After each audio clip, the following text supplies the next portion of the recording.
தனவந்தர் இருந்தார். அவர் புத்தளத்தில் 200 ஏக்கரை காசிமியா மதரசாவுக்காக வேண்டி வக்ஃப் செய்தார். காசிமியா மதரசாவுக்காக வேண்டி 200 ஏக்கர்களை வக்ஃப் செய்கிறார். அவருடைய பெயரால்தான் இன்று வரைக்கும் அந்த மதரசா காசிமாய் என்று அழைக்கப்படுகின்றது. மேலான பெரியார்களே, கணவன்களே, சகோதரர்களே, சேர் ராசி பரீத் அவர்கள் அவர்களுடைய வீட்டை முஸ்லிம் லேடிஸ் காலேஜுக்காக வேண்டி வக்ஃப் செய்கின்றார்கள். அசீஸ் அவர்கள் அதாவது ஸ்காலர்ஷிப் ஃபண்ட் என்று சொல்லி விசேஷமாக ஸ்காலர்ஷிப் படிக்கக்கூடிய அல்லது அதுல பாஸ் பண்ணக்கூடிய மாணவர்களுக்கு என்று சொல்லி ஒரு ஃபண்டை ஏற்படுத்தினார்கள். இலங்கையில கிட்டத்தட்ட 30க்கும் மேற்பட்ட ட்ரஸ்ட்கள், 30க்கும் மேற்பட்ட அந்த தனிப்பட்ட வக்ஃபுகள் அல்ஹம்துலில்லாஹ் இயங்கிக் கொண்டிருக்கின்றது. எதன் மூலமாக?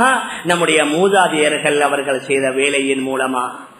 அந்த காலத்துல ஹஜ்ஜுக்கு போறவங்க நாங்க அதிகமா சொல்லுவோம், போயிட்டு வாரோம்னு சொல்ல மாட்டாங்க, நாங்க போறோம்னு சொல்லுவாங்க. ஹஜ்ஜுக்கு போகும் போது அவர்களுடைய வீட்டுல ஒரு பகுதிய, அவர்களுடைய வளவுல ஒரு பகுதிய, அவர்களுடைய காணியில ஒரு பகுதிய மஸ்ஜிதுகளுக்காக மதரசாவுக்களுக்காக வேண்டி எழுதிவிட்டு தான் செல்வார்கள். இன்றும் நாங்க பார்க்கலாம். மாஷா அல்லாஹ், நாங்க பிரயாணத்துல உடனடியா டைம் வந்துட்டா மாஷா அல்லாஹ் ஆங்காங்கே கட்டப்பட்ட பள்ளிகள்ல உடனடியாக தொழுதுபடுகின்றோம். கொழும்பு முதல் கண்டி வரைக்கும் உள்ள அந்த பாதையில எத்துணை பள்ளிவாசல்கள், கொழும்பு முதல் புத்தளம் வரைக்கும் உள்ள அந்த பாதைகள் எத்துணை பள்ளிவாசல்கள், கொழும்பு முதல் குருநாகல் வரைக்கும் உள்ள அந்த பாதைகள் எத்துணை பள்ளிவாசல்கள். இப்பொழுது நாங்க நினைச்சு பார்க்கணுமா நம்முடைய அந்த மூதாதையர்கள் மாஷா அல்லாஹ் செய்த முயற்சியுடைய பிரதிபலன். அல்ஹம்துலில்லாஹ் எந்த தங்கு தடையும் இல்லாமல் அந்த பள்ளிகள்ல நாங்க தொழுது கொண்டிருக்கிறோம். ஏன் நம்முடைய சவுத் இந்தியா, தென்னிந்தியாவை சேர்ந்த நம்முடைய இந்திய சகோதரர்களை நாங்கள் மறந்துவிடக் கூடாது. அவர்கள் இங்க தொழில் வியாபார நோக்கத்தில் வந்தாலும் பல நல்ல வேலைகளை செய்திருக்கின்றார்கள். நாங்க நினைச்சும் பார்க்க முடியாத இடத்துல இப்பொழுது பல கோடி கோடி பணம் கொடுத்தாலும் அந்த இடத்துல நிலம் வாங்கலாம், ஆனா பள்ளி கட்ட அனுமதி கிடைக்காது. உதாரணத்துக்கு இந்த இடத்த, இந்த சம்மாங்கோட்ட பள்ளி எடுங்க, இது யாரால் உருவானது? அந்த சகோதரர்களாக. பக்கத்திலே உள்ள உம்மிச்சு பள்ளி, அது யாரால உருவானது? அந்த இந்திய சகோதரர்களால. சிலேவையில் உள்ள அந்த தோளப்பு தோட்ட பள்ளிவாசல், வெயங்கொட 100க்கு 100 பௌத்தர்கள் வாழக்கூடிய ஊர், அங்கேயும் பள்ளிவாசல். பண்டாராவையில சிட்டியில பள்ளிவாசல், பதுல்ல சிட்டியில பள்ளிவாசல், தலவாகல்ல சிட்டியில பள்ளிவாசல், எங்கெங்க நகரங்கள்ல பள்ளிவாசல்கள் உருவாக்கப்பட்டதோ அது நம்முடைய அந்த சகோதரர்களுடைய முயற்சியின் மூலம் தான். மேலான பெரியார்களே, அன்பிற்குரிய கணவான்களே, சகோதரர்களே, மர்ஹூம் நலீம் ஹாஜியாரையும் நாங்க மறந்துவிடக் கூடாது. ஒரு 20-30 வருஷத்துக்கு முன்னால இலங்கையில கட்டப்பட்ட பள்ளிகள்ல அவருடைய பணம் கலக்கப்படாத பள்ளி இல்லை என்றால் மிகையாகாது. அந்த அளவுக்கு இலங்கையில் ஒரு 30-40 வருஷத்துக்கு முன்னால கட்டப்பட்ட அநேகமான பள்ளிகள்ல அவருடைய பணம் கலக்கப்பட்டிருக்கின்றது. எங்களுடைய நாட்டை கடந்து இந்தியாவுல திருச்சியில அன்வாருல் உலூம் என்ற ஒரு மதரசா இருக்குது. அந்த மதரசாவுக்கு உள்ளே உள்ள மிகப்பெரிய பள்ளிவாசல் அந்த தனவந்தரால தனியாக கட்டப்பட்டது. சென்னையில முசாஃபர் கான் என்ற ஒரு இடம் இருக்குது, அங்கே பிரயாணிகள் வந்து தங்குவார்கள். அதிலே மிக அதிகமான பணம் இவர்களுடைய பணமும் சேர்ந்திருக்கின்றது. மேலான பெரியார்களே, கணவான்களே, சகோதரர்களே, இப்படியே நாங்க சரித்திரத்தை பார்த்தோம். நம்முடைய மூதாதையர்கள் மாஷா அல்லாஹ் அவர்களுக்கு அல்லாஹ் செல்வத்தையும் கொடுத்தான், அவர்களுக்கு பணத்தையும் கொடுத்தான். அதன் மூலமாக பல நல்ல வேலைகளை செய்திருக்கின்றார்கள். எந்த அளவுக்கு ஒரு 30-40 வருஷத்துக்கு முன்னால மர்ஹூம் நலீம் ஹாஜியார் அவர்களுக்கு வேறு வேலையில மாத்திரம் தான் வீடு, கொழும்புல ஒரே ஒரு சொத்து கூட இல்ல. இப்பொழுது மிக முக்கியமான ஒரு ஓர்ஃபனேஜ், ஒரு அனாதை நிலையம். அவர்களுக்கு கோல்ட் ரோட்ல ஒரு காணி ஒன்று இருக்குது, அதுல பில்டிங் கட்ட வசதி இல்ல. வந்து இவங்கள்ட்ட கேட்கிறாங்க, இதை நீங்க வாங்கிக்கோங்க, ஒரு 40 வருஷம் இருக்கும். அந்த காலத்தில் அதனுடைய விலை 4.5 லட்சம். ஏன் விற்கிறீங்க? இல்ல, இதை கட்டுவதற்கு எங்களுக்கு வசதி இல்ல. அவர் சொல்லிக்கிறாரு, உண்மையில் அந்த நேரத்தில் அவருக்கு கொழும்புல எந்த சொத்தும் இல்ல, இதை வாங்கி இருக்கலாம். சொன்னாரு, பரவாயில்ல, நான் என்னுடைய சொந்த பணத்தால சுமார் அந்த காலத்துல 6 லட்சம் செலவழிச்சு அந்த ஓபனேஜ் அந்த பில்டிங்கை, கட்டிடத்தை கட்டி அவராகவே வக்ஃப் செய்து விடுகின்றார். மேலான பெரியார்களே, கனவான்களே, சகோதரர்களே, எங்கட மூதாதையர்கள் வக்ஃபு செய்ததோடு மட்டுமல்ல, எங்கட நாட்டில் பார்லிமெண்ட்ல பாராளுமன்றத்தில் வக்ஃபுக்கு என்று தனியான ஒரு ஆக்ட் ஏற்படுத்தப்பட்டிருக்கிறது. உலகத்தில் நாங்க பார்க்கலாம், மிக முன்னேற்றம் அடைந்த நாடு அமெரிக்காவாக இருக்கலாம், லண்டனாக இருக்கலாம், ஜெர்மனாக இருக்கலாம், சவுத் ஆப்பிரிக்காவாக இருக்கலாம், பல முஸ்லிம்கள் செழித்து வாழக்கூடிய பகுதிகள்ல அவங்களுக்கு கூட இன்று வரைக்கும் வக்ஃபு ஆக்ட் என்று சொல்லி வக்ஃபுடைய சட்டம் அவங்களுக்கு இல்ல. எங்கட நாட்டுக்கு வந்தா சொல்லுவாங்க, நீங்க பெரிய பாக்கியசாலிகள், நீங்க இந்த நாட்டுல 8-10% தான் இருக்கிறீங்க, ஆனா உங்களோட நாட்டுல உங்களுக்கு சொல்லி நிக்காஹுக்கு தனியா ஆக்ட், அதே மாதிரி வக்ஃபுக்கு சொல்லி தனியா ஆக்ட் பாஸ் பண்ணினாங்க. ஏன்? நம்முடைய அந்த மூதாதையர்களுடைய முயற்சியின் மூலமாக. இன்னும் ஒன்றை நாங்க மறந்துவிடக் கூடாது. இந்த வக்ஃபுன்னா யாராவது ஒரு வக்ஃபு செய்யறாரு, செய்யப்பட்டதற்கு பின்னால அந்த வக்ஃபுடைய சொத்து அது ஒரு தனி மனிதன மாதிரி, தனி மனிதன மாதிரி. அந்த வக்ஃபுடைய சொத்துக்கு யாராவது ஏதாவது தீங்கிழைத்து விட்டால் அந்த வக்ஃபு சொத்தை ஒரு மனிதனாக வைத்து வழக்கு தொடரலாம். சொல்லுவாங்க லீகல் பர்சனாலிட்டி, சட்ட ஆளுமை. வக்ஃபு என்ற அதற்கு லீகல் பர்சனாலிட்டி, சட்ட ஆளுமை இருக்கின்றது. இதை வைத்துத்தான் இன்றைக்கு உலகத்தில் பெரும் பெரும் கம்பெனிஸ் அது லீகல் பர்சனாலிட்டிக்கு கீழாக வருகின்றது. எதன் மூலமாண்டா வக்ஃபுடைய சொத்துக்கு இஸ்லாத்தில் இந்த மாதிரி கொடுக்கப்பட்டிருக்கின்றது. இதன் மூலம் கியாஸ்படித்துத்தான் மற்ற கம்பெனிகளையும் சட்ட ஆளுமை. ஒவ்வொரு கம்பெனிகள் வேறொரு கம்பெனிக்கு எதிராக வழக்கு தொடர்கிறார்கள் என்றால் அந்த கம்பெனி அது ஒரு வக்ஃபு சொத்த மாதிரி. எப்படி வக்ஃபு சொத்து அது ஒரு தனி மனிதனை மாதிரி கணிக்கப்படுகின்றதோ அதே மாதிரி கம்பெனிகளையும் கணக்கிடலாம். ஏன் பாகிஸ்தான், தென்னாப்பிரிக்கா போன்ற நாடுகள்ல இந்த வக்ஃபின் மூலமாகவே இன்று நாங்க பார்க்கலாம் சொல்லக்கூடிய காப்புறுதி, இன்சூரன்ஸ், இஸ்லாமிய காப்புறுதி உருவாக்கி இருக்கின்றார்கள். எங்கட நாட்டிலும் உருவாகல. பாகிஸ்தான் உள்ள அல்லமா தகி உஸ்மானி மத்ததில் ஆலி அவர்கள், அதே மாதிரி தென்னாப்பிரிக்கால அந்த காப்புறுதி, இஸ்லாமிய காப்புறுதி உருவாக்கப்பட்டதற்கு மிக முக்கியமான ஒரு சான்று இந்த வக்ஃபுடைய சட்டம். மேலான பெரியார்களே, அன்பிற்குரிய கணவான்களே, சகோதரர்களே, ஆனால் இன்னும் ஒன்றை நாங்க மறந்துடக்கூடாது. எங்களோட மூதாதையர்கள் இவ்வளவு கஷ்டப்பட்டு கட்டி காத்து பல நூற்றுக்கணக்கான ஏக்கர்களை, பல காணிகளை, பல நிலங்களை, பல பொறுமதியான பொருள்களை அல்லாஹ்வுடைய பாதையில வக்ஃபு செஞ்சாங்க.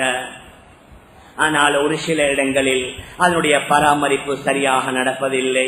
அந்த வக்ஃபுடைய சில வீடுகளை பிடிச்சு, சில கடைகளை பிடிச்சு, எங்களுடைய இஸ்லாமியர்களும் இருக்கலாம், மாற்று மதத்தவர்களும் இருக்கலாம், ஒரு சின்ன தொகையை கொடுக்கிறாங்க. அவர்கள் சொல்லுவாங்க, இந்த 30 வருஷம் இருந்த, உதாரணத்திற்கு 40 வருஷம் இருந்த எங்களுடைய சொத்து, இந்த சொத்து எங்களுடைய சொந்தம். ஆனால் நாட்டுடைய சட்டம் அப்படி இருந்தாலும், ஒரு இடத்துல நாங்க 100 வருஷம் இருந்தாலும் வேறொருவருடைய காணியில் இருந்தா அதற்கு அவர் தான் சொந்தக்காரன், வேறொருவருடைய கடையில் இருந்தா அதற்கு அவன் தான் சொந்தக்காரன். நீங்க 100 வருஷம் அல்ல 200 வருஷம் இருந்தாலும் அந்த காணிக்கு, அந்த கடைக்கு, அந்த இடத்திற்கு நாங்கள் சொந்தம் கொண்டாட முடியாது. இது ஷரியாவுடைய சட்டம். ஆனால் இங்கேயும் சில இடங்கள்ல பராமரிப்பு சரியா நடப்பதில்லை. வக்ஃபு செய்யப்பட்ட பல நூற்றுக்கணக்கான நிலங்கள், காணிகள், இடத்தை சில இஸ்லாமியர்களும் பிடித்திருக்கின்றார்கள், சில மாற்று மதத்தவர்களும் பிடித்திருக்கின்றார்கள்.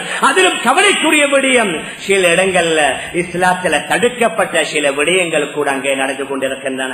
மேலான பெரியார்களே, கணவான்களே, சகோதரர்களே, எதை சொல்ல வருகின்றோம் என்றால், அந்த காலத்திலே செல்வந்தர்கள் வாழ்ந்த மாதிரி இந்த காலத்திலும் இல்லாமல் இல்லை. நாங்க நினைச்சா செய்யலாம். இந்த காலத்துல பல தேவைகள் இருக்கின்றன. மேற்கத்திய நாடுகள்ல நீங்க பாருங்க, மிஷனரிகள் இந்த அளவுக்கு செலவழிப்பதற்குரிய காரணம், பல ஆயிரக்கணக்கான சேர்ச்சை அவர்கள் மரணிப்பதற்கு முன்னால அவர்களுடைய காணிகளை சேர்ச்சுக்கு எழுதிடுவாங்க. அந்த சேர்ச்சிலிருந்து வரக்கூடிய பல பில்லியன் டாலர் அதை செலவழிக்க வழி இல்லை. அதனால தான் ஒவ்வொரு நாடுகளுக்கு மிஷனரிகளை அனுப்பி அவங்க அவர்களுடைய மதத்தை பரப்புவதற்கு முயற்சி செய்யறாங்க. அந்த பாத்தில் உள்ளவர்கள் அவர்களுக்கு அவர்களுடைய மதத்தில நம்பிக்கைண்டா, நாங்க ஹக்கில இருக்கிறோம், நாங்க உண்மையில் இருக்கிறோம், அல்லாஹ்வை நம்பி இருக்கக்கூடிய நாங்க எந்த அளவுக்கு இது போன்ற காரியங்களில் ஈடுபட்டுக் கொண்டிருக்கின்றோம். மேலான பெரியார்களே, அன்பிற்குரிய கணவான்களே, சகோதரர்களே, ஆரம்ப காலத்துல இந்த அளவுக்கு வக்ஃபு செஞ்சாங்கன்னு சொன்னா ஒரு சிலர்கள் நோய்வாய்ப்பட்ட நாய் அல்லது ஆங்காங்கே தெருக்கல்ல அடையக்கூடிய நாய்கள் அதற்காக வேண்டியும் வக்ஃபு செய்திருக்கிறாங்க. மேலான பெரியார்களே, கணவான்களே, சகோதரர்களே, அல்ஹம்துலில்லாஹ் எங்கட நாட்டுல சில அனாதை நிலையங்கள், எத்தீம்களுக்குரிய இடங்கள், மஸ்ஜிதுகள், மதரசாக்களுக்கு நாங்க வக்ஃபு செய்தாலும் இன்னும் பல தேவைகள் எங்கட நாட்டில் இருந்து கொண்டிருக்கின்றது.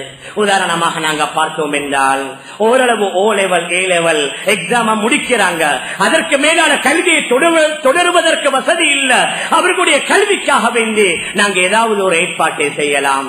அல்லது படித்து முடிக்கிறாங்க, அவர்களுக்கு வேலை வாய்ப்பு இல்ல, ஏதாவது ஒரு சுய தொழில் மூலமாக ஒரு 3 மாதம் ஒரு 6 மாத கோர்ஸை அவர்களுக்கு படிக்க வைத்து அந்த வேலை வாய்ப்புக்குரிய சந்தர்ப்பங்களை அவர்களுக்கு நாங்க ஏற்படுத்தி கொடுக்கலாம்.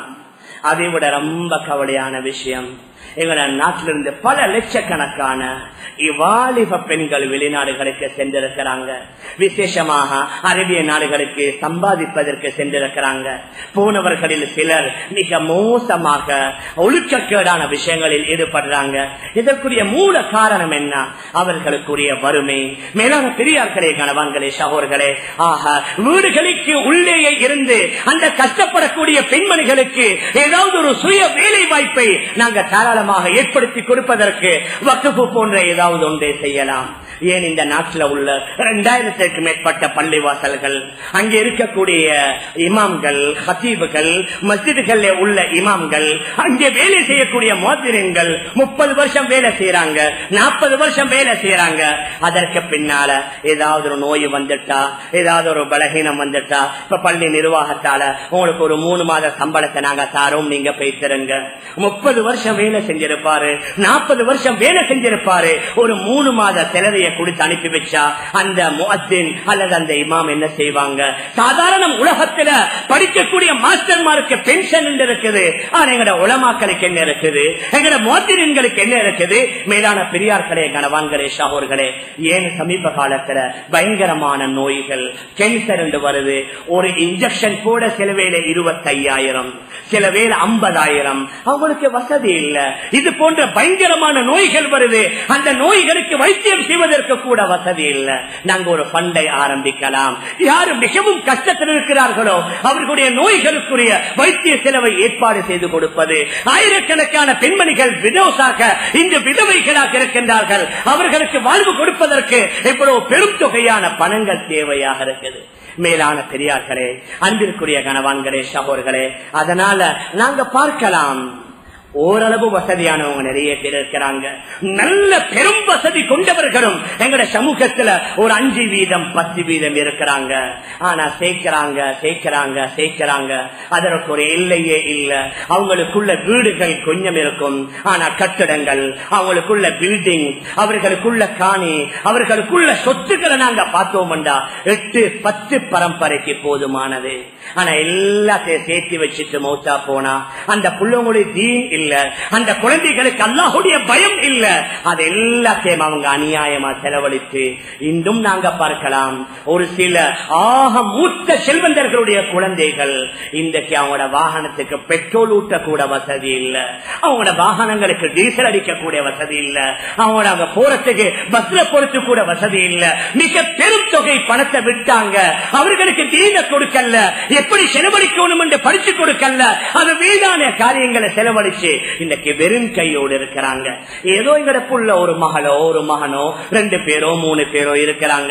அவங்களுடைய தேவையான ஒரு வீடு ஒன்று தேவை, ஒரு வருமானம் ஒன்று தேவை, ஒரு வாகனம் ஒன்று தேவை, தாராளமாக செய்யலாம். அதற்கு மேல்மிச்சமானத அந்த சதகா ஜாரியா வக்ஃபு போன்றதற்காகவே நாங்கள் செலவு செய்தோம். இன்ஷா அல்லாஹ் கியாம நாள் வரைக்கும் அதற்குரிய நன்மைகள் வந்து கொண்டே இருக்கும். மௌத்துக்கு முன்னால செய்யணும். இதைத்தான் அல்லாஹ் குர்ஆன்ல கூறுகின்றான்,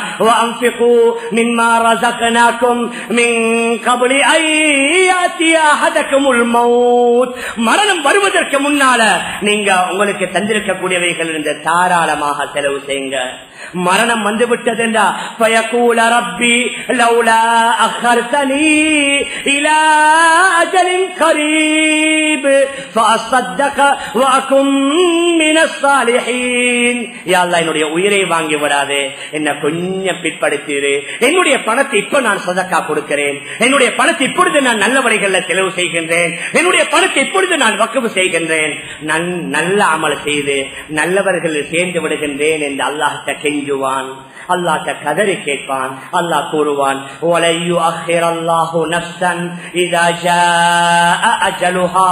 ஒரு மனிதன் மரணிப்பதற்குரிய நேரம் வந்து விட்டது என்றால் ஒரு நிமிஷம் என்ன, ஒரு வினாடி கூட பிற்படுத்தப்பட மாட்டாது என்று அவருடைய உயிர் வாங்கப்பட்டால் அவர் மிகப்பெரிய நஷ்டவாளியாக மாறி